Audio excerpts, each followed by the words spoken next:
నమస్కారం శ్రీ సత్య ప్రేక్షకులకి శుభోదయం. నేను నారాయణ రెడ్డి. మనం దినపత్రికలోని ముఖ్యమైన వార్తలను విశ్లేషించుకునే కార్యక్రమం కాఫీ టైమ్ సిప్ అండ్ టీకి స్వాగతం. ఈరోజు మనతో ఉన్నారు సీనియర్ జర్నలిస్ట్ పొన్నూరు వెంకట శ్రీనివాసరావు గారు.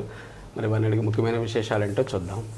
నమస్కారం గురుగారు. Good morning. Very good morning and welcome to coffee time. Thank you. ఒకసారి ప్రధాన దినపత్రికలోని ముఖ్యమైన వార్తలు చూద్దాం.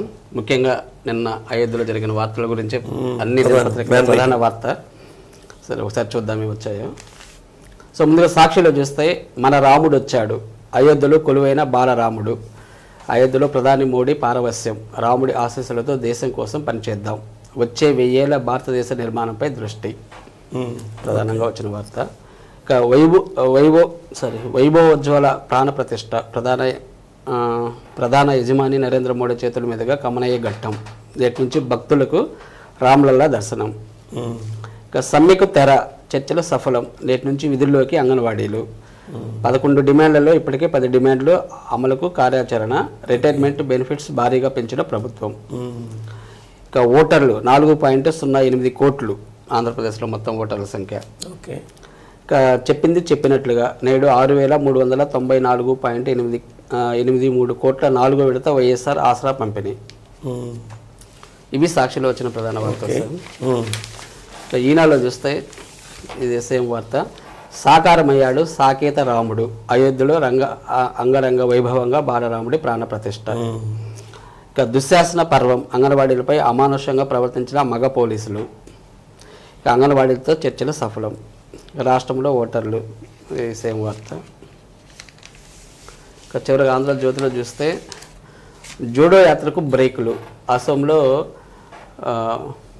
భద్రద్రవ సత్ర ఆలయ దర్శనానికి రాహుల్కు అనుమతి నిరాకరణ, వెళ్లకుండా అడ్డుకున్న యంత్రాంగం.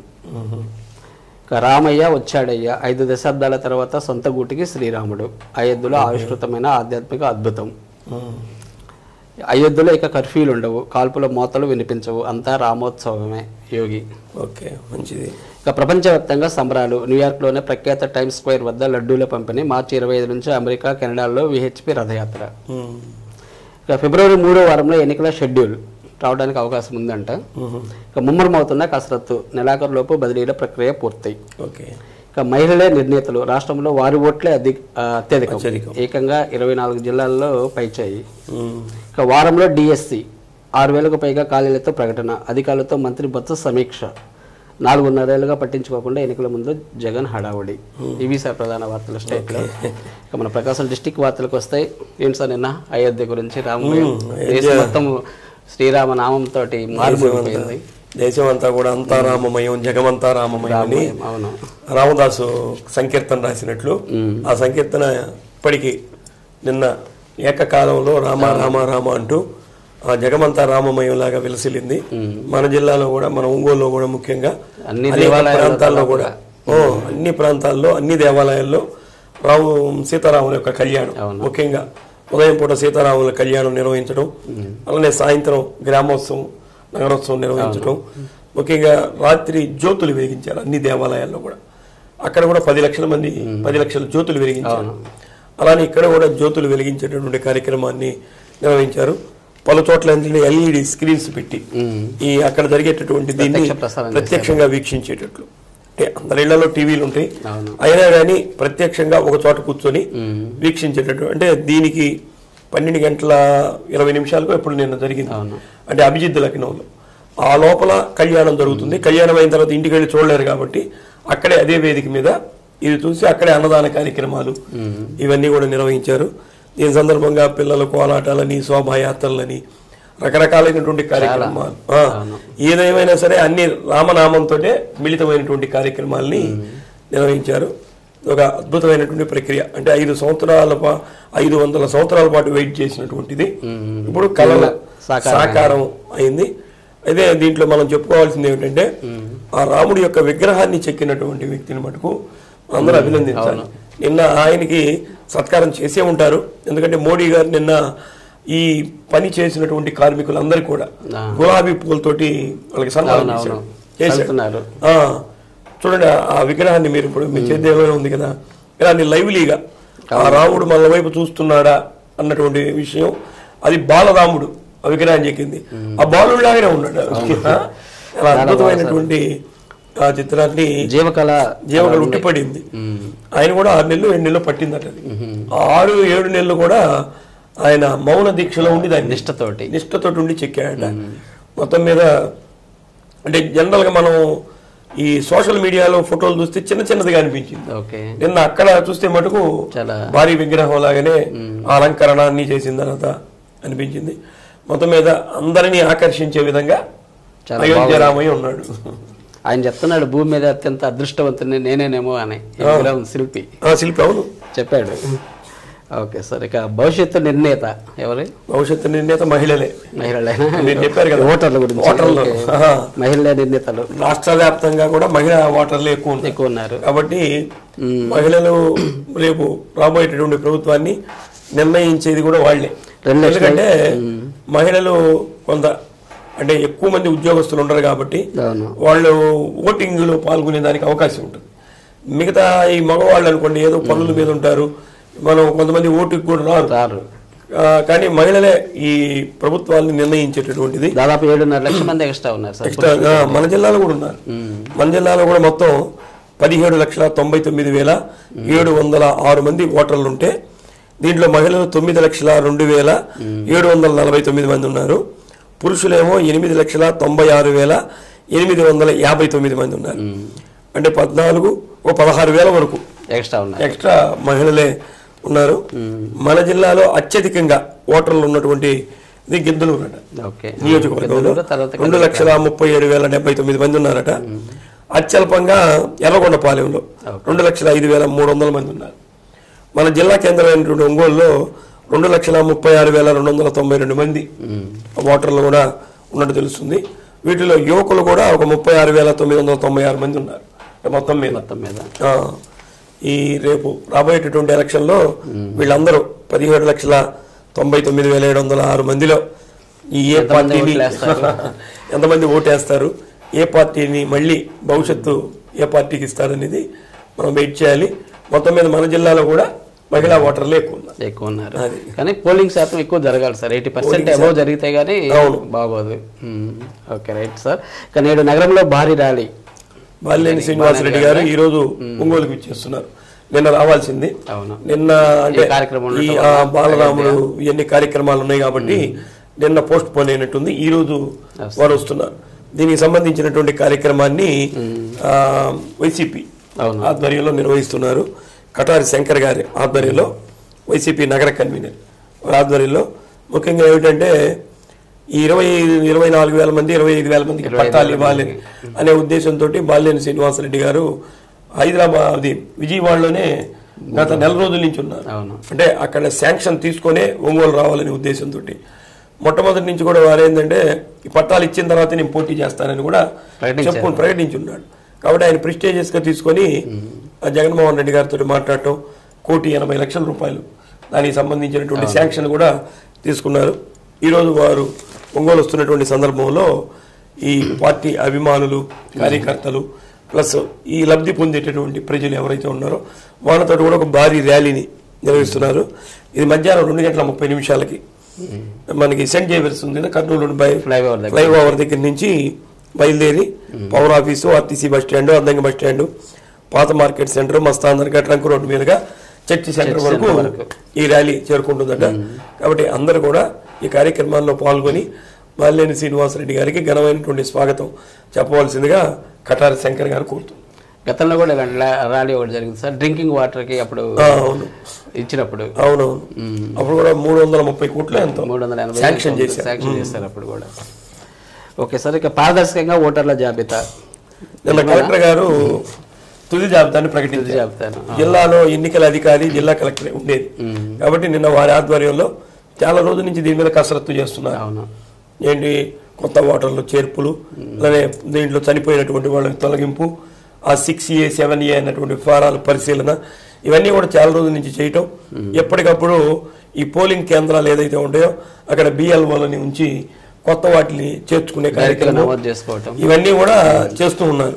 అయినా కానీ నిన్న ఎన్నికల కమిషన్ ఇచ్చినటువంటి ఆదేశాల మేరకు నిన్న ఫైనల్ ప్రకటించారు. అయితే దీంట్లో కొంత వెసులుబాటు కూడా ఇచ్చారు. మన జిల్లాలో మనం చెప్పుకున్నట్టు 17,99,706 మంది ఓటర్లు ఉన్నారు. దీంట్లో ఈ నామినేషన్లు చివరి రోజు వరకు కొత్త ఓటర్లను దరఖాస్తు చేసుకునే అవకాశం ఉందండి. నామినేషన్లు చేసుకుంటారు కదా, ఆ నామినేషన్ చేసుకునే చివరి రోజు వరకు కూడా కొత్త ఓటర్లు చేరేదానికి అవకాశం ఎన్నికల కమిషన్ కల్పించింది. మార్పులు చేర్పులు తొలగింపు ఓట్ల కోసం ఎన్నికల నోటిఫికేషన్ 10 రోజుల ముందు వరకు అవకాశం ఉంది. అంటే ఇదేమో నోటిఫికేషన్కి 10 రోజుల ముందు వరకు, అంటే తొలగింపులు ఇవన్నీ.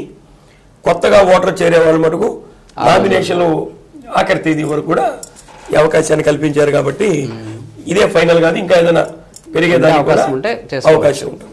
మొత్తం మీద నిన్న కలెక్టర్ గారు దీన్ని ప్రకటించారు. అన్ని రాజకీయ పార్టీల ప్రతినిధులు కూడా దీన్ని అందజేయడం జరిగింది. విధుల్లోకి వస్తున్నా అంగన్వాడీలు విధుల్లోకి వస్తున్నారా? అంగన్వాడీలు చర్చలు సఫలమైన చెప్పి మెయిన్ పేపర్లో చదివారు కదా మీరు. అంగన్వాడీల సమస్యల్లో ఒక్క సమస్య దగ్గర మటుకు గవర్నమెంట్ ఆపింది. అంటే ఇప్పుడు జీతాలు పెంచే దగ్గర మటుకు చెప్పారట, మేము మళ్ళీ మా ప్రభుత్వం వస్తుంది జూలైలో మీకు జీతాలు పెంచుతాం, కానీ ఇప్పుడు మటుకు పెంచడానికి అవకాశం లేదు. కాబట్టి మీకు మిగతా సంబంధించి మిగతా ఏవైతే ఉన్నాయో ఆ డిమాండ్లన్నిటి కూడా పరిశీలన చేసి పరిష్కరిస్తున్నట్లు కూడా తెలియజేశారు. దీంట్లో భాగంగా జిల్లాలో 2,799 మంది అంగన్వాడీలు ఉన్నారు. 220 మంది మినీ అంగన్వాడీ కార్యకర్తలు వీళ్ళందరూ ఉన్నారట. వీళ్ళలో చాలా మంది వరకు కూడా 1,713 మంది అంగన్వాడీ కార్యకర్తలు, 81 మంది మినీ అంగన్వాడీ కార్యకర్తలు, 934 మంది అంగన్వాడీ హెల్పర్స్ విధుల్లోకి ఇప్పటికి చేరారు. అంటే ఆ వార్త కూడా వచ్చింది. మొత్తం మీద వాళ్ళ సమస్య పరిష్కారం అయినట్టుగా కనిపిస్తుంది. పరిష్కారం అయిందా కాలేదా అదేది ఇంకా స్పష్టత రాలేదు. అది ఇంకొక వార్త కూడా ఉంది దాని మీద చెప్తాను. అవునవును.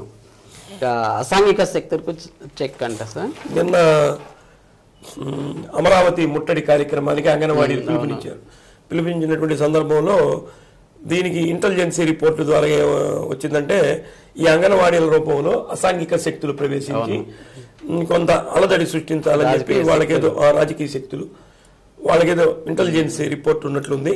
నిన్న జిల్లా ఎస్పీ గారు అర్ధరాత్రి నుంచి దీని పట్ల ఆదివారం అర్ధరాత్రి నుంచి పోలీసు రైల్వే స్టేషన్లు బస్ స్టేషన్లు ప్రధానమైనటువంటి రహదారుల్లో కూడా చెక్ పోస్టులు ఏర్పాటు చేయటం, వారే ప్రత్యక్షంగా వచ్చి తనిఖీలు కూడా నిర్వహించారు. అంటే సోమవారం నిన్న ఉదయం 10 గంటల వరకు కూడా ఈ తనిఖీల కార్యక్రమం చేపట్టారు. నిన్న వాళ్ళది కొంత బంద్ జరిగినట్లుంది, కొంత అక్కడక్కడ కూడా అడ్డుకున్నారు. కాబట్టి మొత్తం మీద ఆ కార్యక్రమం జరిగింది. చర్చలు కూడా సఫలమయ్యాయి కాబట్టి ఇంకా దాని గురించి ఇబ్బంది ఏమీ లేదు. మొత్తం మీద 42 రోజుల నుంచి చేస్తున్నారు. అన్ని నెల రోజుల నుంచి జీతం లేదు వాళ్ళకి. ఆ జీతం కూడా ఇచ్చేదానికి అంగీకరించినట్టున్నారు. సమ్మె కాలానికి జీతం కూడా ఇచ్చినట్టు అంగీకరించారు కాబట్టి వాళ్ళకి ఈ నెలలో జీతం కూడా ఇస్తారు. యువకుడిది ఆత్మహత్య కాదు హత్య ఎక్కడ జరిగింది సార్? అది నిన్న ఒక అబ్బాయి సూసైడ్ చేసుకున్నాడు ప్రేమ వ్యవహారంలో. నిన్న మనం కూడా చెప్పుకున్నాం ఇట్లా సూసైడ్ చేసుకోవడం మంచిది కాదు, సమస్యలు ఉంటే తర్వాత కాలంలో పరిష్కరించుకోవాలని కూడా. అయితే అతను సూసైడ్ చేసుకున్నామని నిన్న పేపర్లో వచ్చింది. అయితే వాళ్ళ తల్లిదండ్రులు వాళ్ళ బంధువులు మాత్రం ఇది సూసైడ్ కాదు హత్య చేసి ఆ అబ్బాయి ఉరేసుకున్నట్లుగా స్వీకరించారని నిన్న జీజీహెచ్ దగ్గర వీళ్ళందరూ ధర్నా కూడా చేశారు. పోస్ట్ మార్టం కరెక్ట్ గా చేసి అది ఆత్మహత్య అనేది తేల్చాలి అన్నటువంటి ఉద్దేశంతో వాళ్ళందరూ నిన్న రాస్తారోకో ఇవన్నీ చేసి డిమాండ్ చేయడం జరిగింది. మీద పోలీసులు కూడా రంగప్రవేశం చేశారు. కాబట్టి ఇది ఆత్మహత్య అనేది పోస్ట్ మార్టం రిపోర్ట్ లో తేలుతుంది. లవ్ ఫెయిల్యూర్ వలన ఆత్మహత్య చేసుకున్నాడని చెప్పేసి వార్త వచ్చింది. అది ఆత్మహత్య కాదు హత్య అని వీళ్ళ కుటుంబ సభ్యులు బంధువులు ఆరోపిస్తున్నారు. మరి ఏదైనా కానీ పోస్ట్ మార్టం రిపోర్ట్ లో రావాలి. ఇక అంగన్వాడీల తొలగింపు అది ఇప్పుడు దీంట్లో ఈ అంగన్వాడీలకి షోకాజు ఇది ఎస్మా ప్రయోగించారు కదా. దీంట్లో భాగంగా 3,301 మంది కార్యకర్తలకి ఆయాలకి నోటీసులు ఇచ్చారు తొలగిస్తున్నట్లు. అది ఆంధ్రజ్యోతిలో కూడా వచ్చింది. అయితే దీన్ని నిరసిస్తూ రేపు బంద్కు పిలుపునిస్తున్నట్లుగా కూడా వామపక్షాలు ప్రకటించాయి. మరి ఇది విరమించుకుంటారా లేదా రేపు బంద్ జరుగుతుందా అనేది వెయిట్ చేయాలి. మొత్తం మీద ఇంకా ఒక పిక్చర్ అయితే రాలేదు. ఈ రోజు అంగన్వాడీలు చేరేదాన్ని బట్టి ఎంతమంది హాజరయ్యారు, ఎంతమంది హాజరవుతారు, ఎంతమంది ఇంకా సమ్మెలో కొనసాగుతారు, అంటే ఆ జీతాలు పెంచే వరకు ఉంటారా లేదా అన్నటువంటిది చూడాలి. ఇప్పుడు తొలగింపు అనేది కన్ఫర్మ్ సార్, అది కన్ఫర్మ్ నోటీసులు ఇచ్చారు, వీళ్ళందరూ మళ్ళీ ఇప్పుడు ఉద్యోగాలు చేరుతున్నారు కాబట్టి అది జనరలేగా. ఇప్పుడు ఈ ఉద్యోగాలు తొలగించము, వీళ్ళ మీద పెట్టినటువంటి కేసులు కూడా తీసేస్తాం, అవన్నీ కూడా వాళ్ళ చర్చల్లో జరిగినాయి. కాబట్టి ఇది అంత తేలిగ్గా ఏం తీసేయరు. కాబట్టి ఎస్మా అనేది ప్రయోగించారు కాబట్టి దాని రూల్ ప్రకారం దాన్ని పోతారు. ఇప్పుడు నిన్న సఫలీకృతం అయింది కాబట్టి ఇవన్నీ మళ్ళీ వెనక్కి తీసుకునేదానికి అవకాశం ఉంటుంది. ఏదైనా కానీ ఇవాళ విధుల్లో చేరేదాన్ని బట్టి ఒక పిక్చర్ వస్తుంది. రేపు బంద్ ఉందా లేదా అన్నది కూడా ఇవాళ తెలుస్తుంది మనకి. ఏదో ఒకటి పెద్ద సమస్య అయితే తీరింది, ప్రభుత్వానికి ఒక సమస్య తీరింది. ఇన్ని రోజుల నుంచి కదా, రోజుల పైన మళ్ళీ ఇవాళ నుంచి వెలుగు సంబంధించి సిబ్బంది కూడా వాళ్ళు సమ్మెలోకి వస్తున్నారట. Okay okay okay sir, thank you very much sir. కొన్ని ముఖ్యమైన అంశాల మీద చక్కటి విశ్లేషణ అందించారు. Thank you. మరి ఈనాటి కాఫీ టైమ్స్ ఇప్పటి కార్యక్రమం చూశారు కదండి. రేపటి కార్యక్రమంలో మరిన్ని తాజా వార్తలతో మీ ముందు ఉంటాం ఇదే సమయానికి. చూస్తూ ఉండండి శ్రీ సత్య నెట్వర్క్. నమస్కారం.